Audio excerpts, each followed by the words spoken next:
Diálogos. Oferecimento. GDP Facilities. Prestação de serviços. Diálogos da Educação. Adquira já o seu.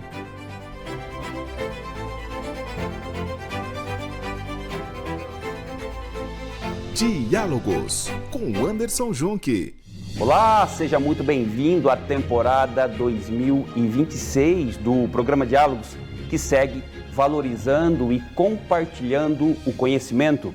E para abrir esta série de entrevistas, está aqui comigo um dos mais influentes pesquisadores do mundo para falar sobre pesquisa científica. Senhoras e senhores, com muita alegria e com uma imensa honra, está aqui o professor doutor Douglas Duarte Novaes. Querido, que alegria recebê-lo. Obrigado pela presença. Olá, Anderson. Primeiramente, agradeço o convite, a oportunidade para estar aqui conversando com você nesse programa, né, de temas que me são muito caros e que eu entendo que é de extrema relevância. Então, parabéns também pelo programa, pela disposição de pautar esses assuntos aqui. Maravilha. Professor, gostaria de começar a nossa conversa aqui, eu acho que trazendo uma questão particularmente pessoal, no sentido de saber como é que você recebeu, qual foi a expectativa, como é que foi essa questão de receber o seu nome no ranking internacional dos cientistas mais influentes do mundo? Como é que foi essa experiência? Anderson, então, deixa eu explicar um pouquinho para você como que funciona isso daí, né? Para a gente... Eu tinha comentado, isso é algo bastante quantitativo, né? Estar nesse ranking. Então, deixa eu explicar um pouquinho para o pessoal entender como é que funciona, como é que é a composição dele, né? Então, um dos produtos, né, da pesquisa científica é o que a gente chama de artigo científico, né? Então, os artigos de um pesquisador, o pesquisador está desenvolvendo a sua pesquisa com um grupo, num laboratório, com um grupo de pesquisas, e quando ele obtém esses resultados, ele precisa comunicar esses resultados. E esses resultados, eles são comunicados nos artigos científicos, que são artigos, né? E são publicados em revistas altamente especializadas. Então, não são publicações, vamos dizer assim, populares, tá? São publicações para atingir um público altamente especializado no assunto, né? Então, você tem seus resultados, você descobriu, fez um novo experimento, uma nova observação, demonstrou um teorema, no caso de um matemático, você comunica à comunidade científica por meio das publicações dos artigos, né? Esses artigos, né, para você conseguir publicar um artigo, ele passa por um processo que se chama de revisão por pares às cegas, né? Então, eu submeto o meu artigo em alguma revista renomada, etc., essa revista recebe o artigo e, se passar num primeiro crivo, no sentido de, olha, é interessante o que você está desenvolvendo aí, é enviado aos pareceristas, né? Esses pareceristas são anônimos, o autor não sabe. Por vezes, a gente fala da revisão dupla cega, onde os pareceristas também não sabem quem são os autores do artigo, tem só a peça, só o resultado, para não ter muita influência ali. E passa por um processo de revisão que é bastante demorado, em geral demora um ano. É natural que um artigo, um resultado para ser divulgado demore ali 1 ano e meio, 2 anos, né? E depois que passa por essa revisão, seu artigo pode ser aceito, pode ser rejeitado, né? E se é aceito, ele é, por fim, publicado nestas revistas, em determinada revista, né? Então, a partir do momento, veja que já passou um tempo, né, entre desenvolver o resultado e publicá-lo, comunicá-lo, né? Então, a partir do momento que a comunidade científica tem ciência daquele resultado, ela pode passar a utilizar esse resultado, né? E conforme outros pesquisadores utilizam esses resultados e citam, né, para quem fez qualquer trabalho de conclusão de curso, sabe que para você utilizar uma citação, né, ou uma fala, uma conclusão de outro trabalho, você precisa colocar a referência, né? Você precisa fazer a citação, né? Então, esses outros pesquisadores utilizam do seu resultado, fazem a citação e submetem o artigo para publicação. Passa o mesmo tempo, né? Mesmo processo de publicação. Isso é entendido como, se determinado pesquisador está utilizando do meu resultado, o meu trabalho está influenciando ele, né? Então, a partir do momento que esse artigo, de novo, depois de um processo de revisão longo, é publicado, o artigo original meu passa a ganhar um número, que é o número de citação, né? Então, aquele artigo citou o meu trabalho, significa que o meu trabalho acabou influenciando ele, né? E os pesquisadores, né, quaisquer, né, tem o seu corpo de artigos, cada artigo tem o número de citações e essas citações geram o chamado número de citações do pesquisador, né? E esse número de citação, ele é contabilizado por uma base indexadora que é a Scopus. Tem outras bases que indexam isso daí, que calculam, computam, buscam na rede de internet aí essas citações e daí esse é o banco de dados. Daí vem os pesquisadores ali da Universidade de Stanford, tem uma metodologia que já é bastante consolidada e aceita na comunidade científica para mensurar o impacto científico de cada pesquisador, né? Eles pegam essa base de dados, pegam a metodologia deles e criam uma lista de pesquisadores influentes, né? E a influência métrica é justamente baseada nas citações, né? O quanto o seu artigo ou seus resultados está influenciando outros resultados, né? Por isso que eu disse que é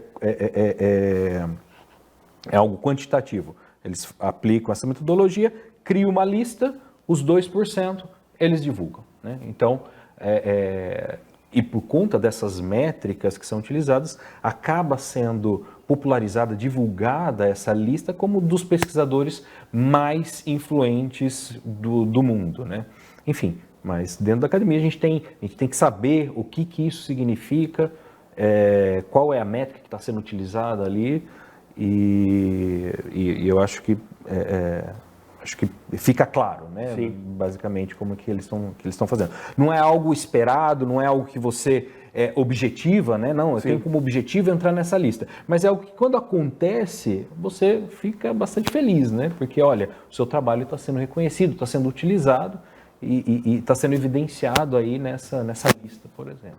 Professor, agora eu gostaria de saber se esse resultado ele tem uma relação direta com a questão da ABC, Academia Brasileira de Ciência, que agora também o teu nome, né, você passou a ser um membro afiliado. Tem relação? Tanto estar na lista dos mais influentes, quanto ter sido eleito membro da Academia Brasileira de Ciência, está relacionado com a minha produção científica. Uma coisa não implicou na outra, mas é a carreira, é a produção científica que eu tenho até então, nesses 9 anos que eu estou na universidade, que resultou nessas duas coisas basicamente ao mesmo tempo, né? Essa coisa mais quantitativa de ter a felicidade de aparecer nessa lista e essa coisa mais qualitativa, uma análise de mérito do currículo e titulares da Academia Brasileira de Ciência entender que seria interessante o meu nome constar também como afiliado, que é uma categoria para menos de 40 anos, afiliado da Academia Brasileira de Ciência. Eu recebi essa notícia também com bastante alegria, bastante alegria. Sim. Professor, do ponto de vista de um pesquisador, como é que você vê hoje a produção científica brasileira? Olha, a produção científica, o Brasil faz pesquisa científica de ponta, tá? É difícil de você falar da pesquisa do Brasil sem fazer comparação com o mundo, né? Então, só uma comparação rápida, o Brasil hoje, ele no ranking de países que publicam artigos científicos, né? O Brasil ocupa a 13ª posição, né? Ou seja, está lá no top 20, né? No top 15, vamos colocar, restringir um pouquinho mais.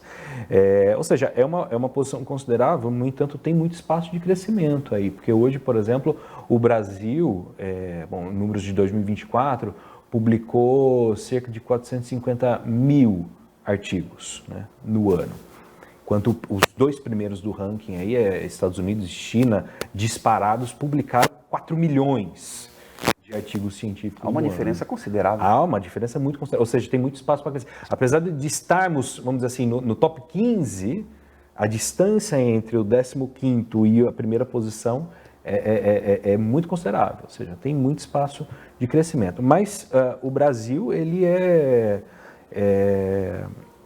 em termos de cérebros, né, o Brasil ele tem uma capacidade gigante. Por exemplo, né, Desenvolvimento de pesquisa de ponta depende muito da área que você está desenvolvendo essa pesquisa, né?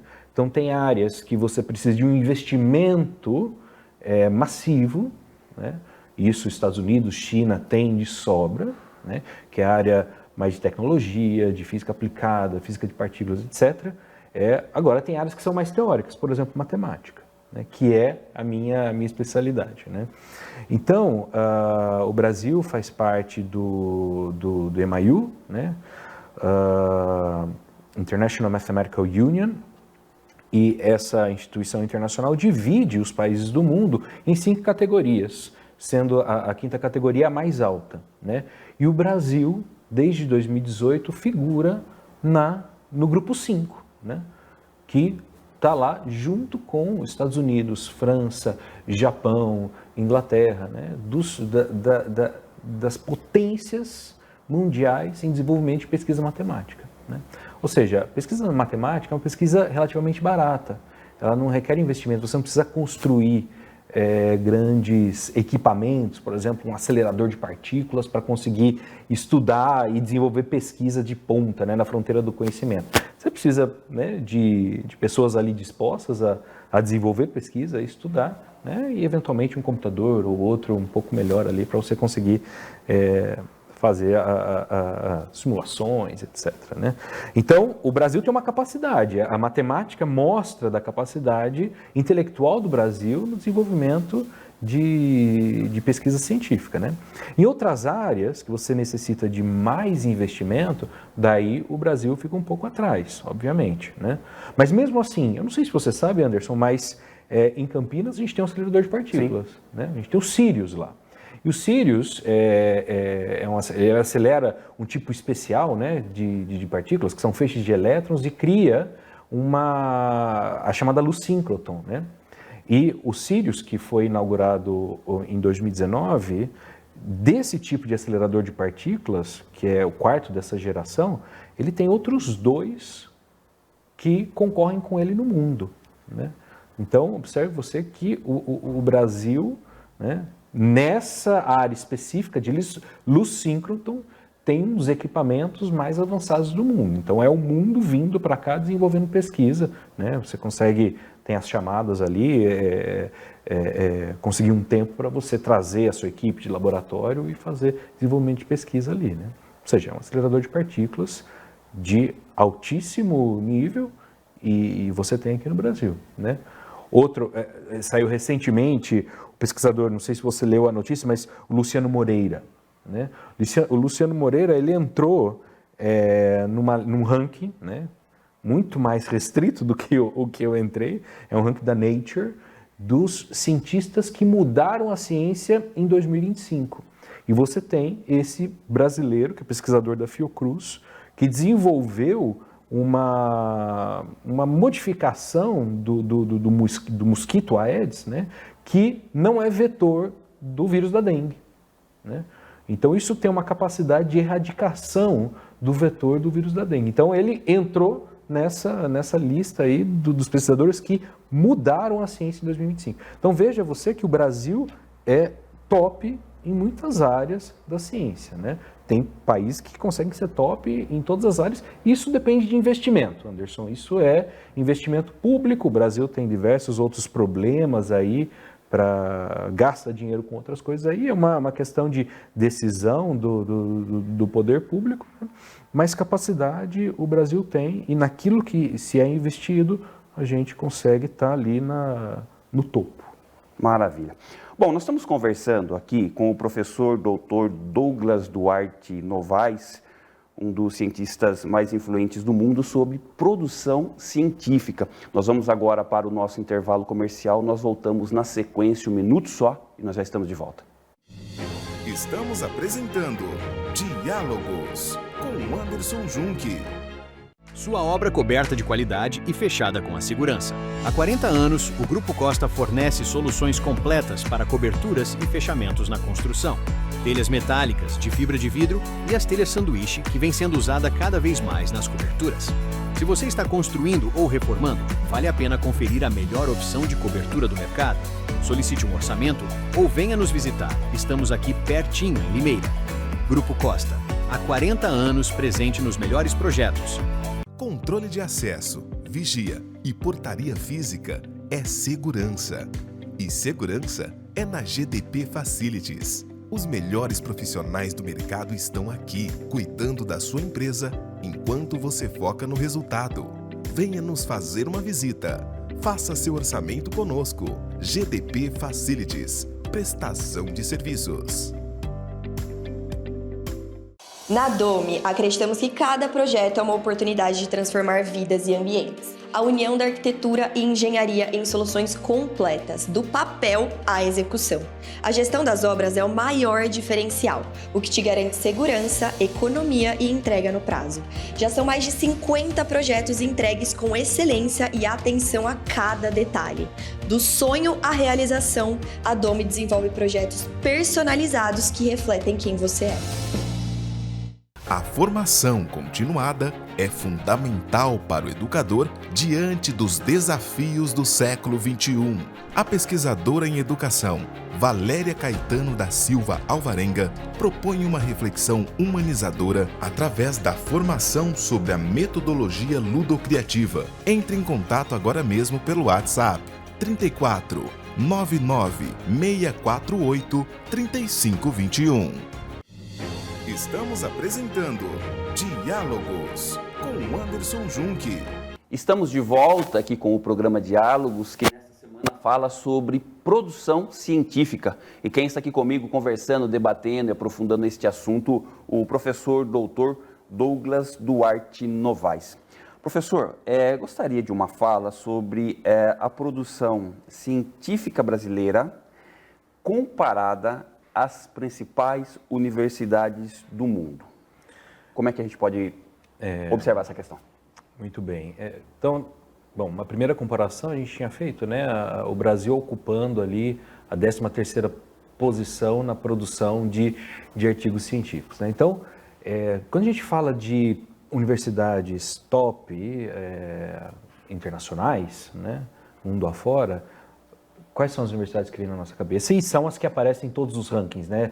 Tem um dos rankings mais famosos aí, que é o D, que é o Times Higher Education. Sempre você vai encontrar MIT, né? Massachusetts, você encontra a Universidade de Oxford, Harvard, Cambridge, né? na Inglaterra. Então, tem alguns dados aqui, por exemplo, né? Essa MIT é uma universidade que tem 165 anos de existência, né? Que está num país, que é os Estados Unidos, que tem investimento em ciência e tecnologia praticamente ilimitado ali, né? A Oxford, né, na Inglaterra, ela tem mais de 860 anos de existência, né? E isso tem debates, né, entre os historiadores, né, porque tem registros da Universidade de Oxford de 930 anos atrás, né? Ou seja, é uma universidade milenar, né? Se você pega Harvard, também nos Estados Unidos, veja, nos Estados Unidos, 390 anos, né? Se você pega Cambridge, na Inglaterra, 817 anos, né? O Brasil, até 1800, não podia, por conta de ser colônia de Portugal, não podia ter escolas de ensino superior aqui, né?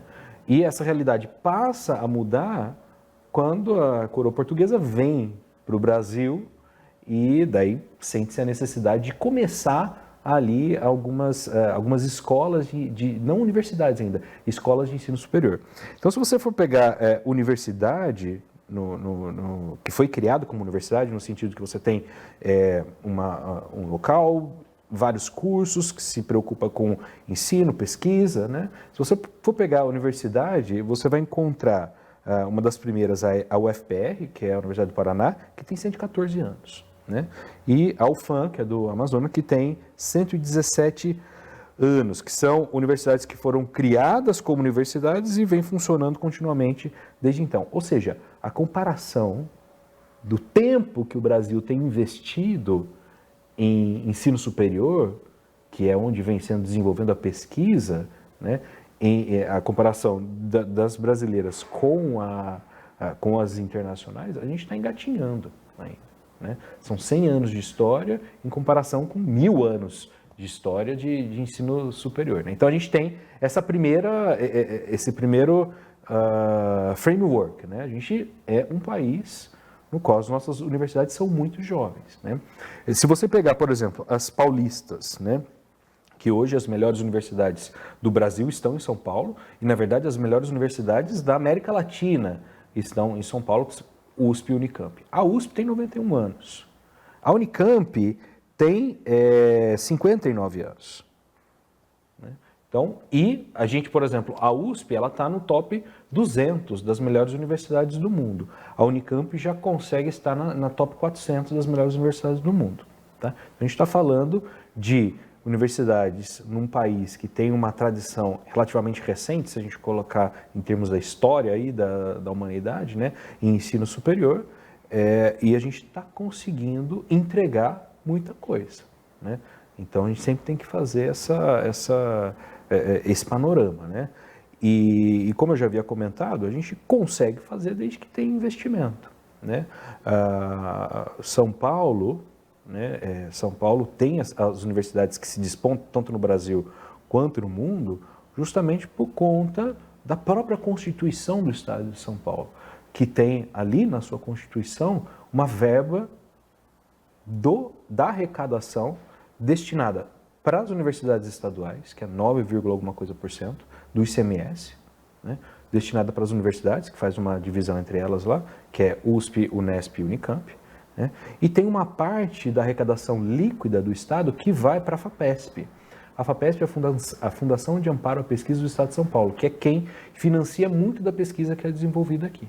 Né? Então isso vira e mexe, um político ou outro tenta mudar esses números aí para baixo. Mas essa proteção que a gente tem na Constituição gera investimento, que gera conhecimento. Né? Então, temos universidades boas aqui porque temos investimentos nas universidades. Professor, gostaria de falar um pouquinho sobre a formação de novos cientistas. No seu entendimento, quais caminhos nós precisamos pavimentar para que a gente continue estimulando a garotada a produzir ciência? Olha, bom, para você se tornar um pesquisador, né, para você se tornar um acadêmico, né, isso eu falo muito da realidade brasileira, né, porque a pesquisa científica no Brasil é desenvolvida dentro das universidades. Né, são pouquíssimas... bom, eu ia falar da iniciativa privada, né? Mas também começamos a ter mais agora, né? Essa fusão e essa, vamos dizer assim, combinação entre iniciativa privada e pública também nas universidades, né? Mas a ciência brasileira ela é basicamente desenvolvida dentro das universidades. Então, para você ser um pesquisador e desenvolver ciência, você precisa almejar uma carreira acadêmica, né? E para você trilhar uma carreira acadêmica, além de um curso de graduação, seja qual for, tá? Você precisa de uma pós-graduação, né? E a pós-graduação, stricto sensus, né? Ou seja, você precisa fazer um mestrado, precisa fazer um doutorado, né? Que são ali, que corresponde à pós-graduação que prepara você a ser um pesquisador, né? Então, para quem tem interesse em trilhar uma trajetória e se tornar um acadêmico para poder se tornar um cientista e desenvolver pesquisa científica, claramente a universidade, que é a porta de entrada, dentro da universidade entender ali quais são as possibilidades de programas de pós-graduação, mestrado e doutorado, né? E começar a trilhar esse caminho aí de formação, né? É um caminho bastante difícil, né? Mas tem ali os seus benefícios, né? Você faz um mestrado, um doutorado, em geral você tem uma bolsa para você conseguir se manter, né? Tanto quando você está fazendo mestrado, a bolsa sobe, quando você vai para o doutorado, né? Então, tem alguns tipos, tem incentivos, né? Mas, no entanto, ser um doutor é requisito mínimo para ser um pesquisador, né? Para desenvolver ciência, que é ali onde você vai descobrir e entender como que de fato a ciência é feita, né? E a nível público, né? O que você precisa para ter mais ciências, para ter mais ciência é mais cientistas, ou seja, mais investimento nas universidades, em programas de pós-graduação, né? Não tem muito milagre, não. É investir no... E trabalhar bastante. Né? E trabalhar bastante. Professor, eu queria colocar na mesa aqui uma questão, eu acho que até um tanto quanto filosófica. A produção científica, ela está refletindo na nossa sociedade, ou seja, a ciência que é produzida, de alguma forma, isso está chegando na melhora de vida das pessoas de forma geral? Como é que o professor vê essa questão? Olha, isso é uma pergunta bastante interessante, porque envolve um pouco da percepção, né, da população ou individual, de cada indivíduo, né? Do que está sendo bom para mim, de onde que veio. Então, a resposta para essa pergunta é um sim maiúsculo, tá? É bastante alto, né? Mas eu entendo muitas vezes a dificuldade de perceber isso daí, né? Porque a ciência tem o tempo dela, tá? A ciência não é o tempo das redes sociais, não é o tempo da televisão, né? Que nós gostaríamos. Tem um problema aqui, pô, quero uma solução, amanhã está resolvido, né? Por exemplo, essa grande revolução que esse pesquisador da Fiocruz obteve, né, nesse ano, né, não é resultado de uma semana de estudo, é resultado de 17 anos de estudo. Né? Então, há quanto tempo nós temos aí enfrentado problemas com a dengue, né? Que é algo que aflige a nossa sociedade, né? Dengue e outras variantes aí, chikungunya, etc. Né?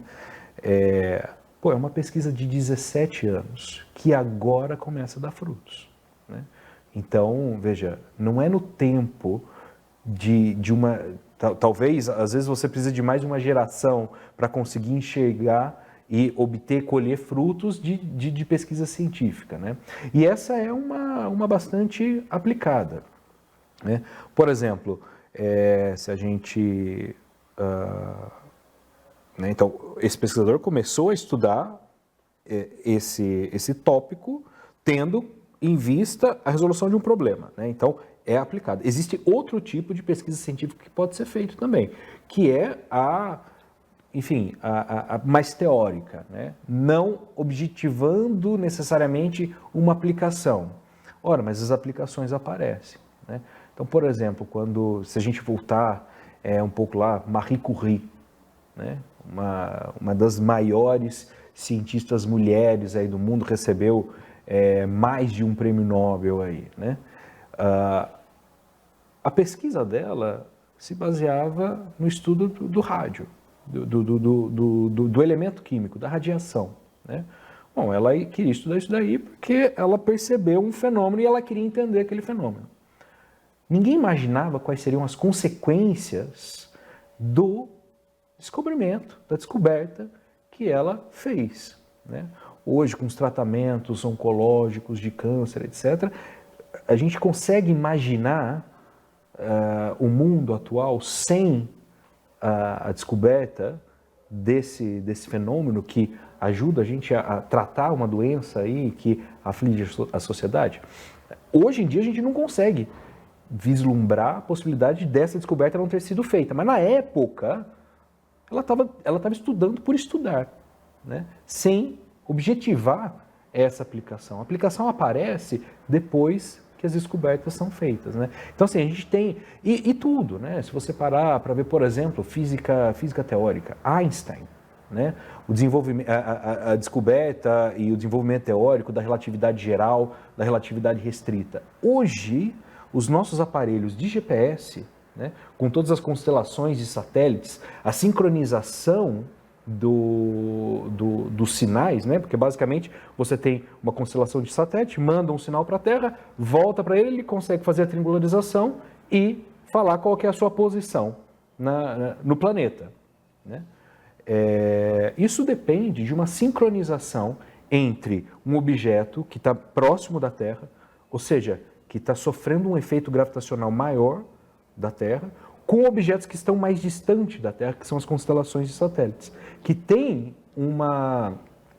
sofrem um efeito gravitacional menor do planeta Terra, né? Isso, né, para você compensar a dilatação temporal que existe entre você aqui na Terra e a constelação de satélites, você precisa da relatividade geral de Einstein, né? Até se lançar a primeira constelação de satélite, ninguém de fato acreditava que isso seria necessário. Até entender que, olha, se a gente não tiver isso, eles não sincronizam e não funciona.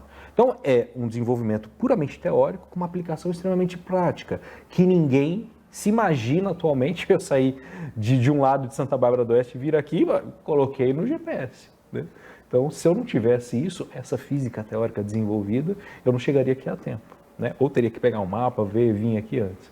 Então, sim, a física, a ciência, ela é aplicada, ela traz muito benefício para a sociedade, só que muitas vezes a nossa percepção é um pouco diferente. Isso por conta do tempo e talvez também por conta um pouco da má comunicação que os cientistas têm com a sociedade, né? Porque está preocupado em desenvolver a ciência ali e muitas vezes esquece que isso tem que ser comunicado.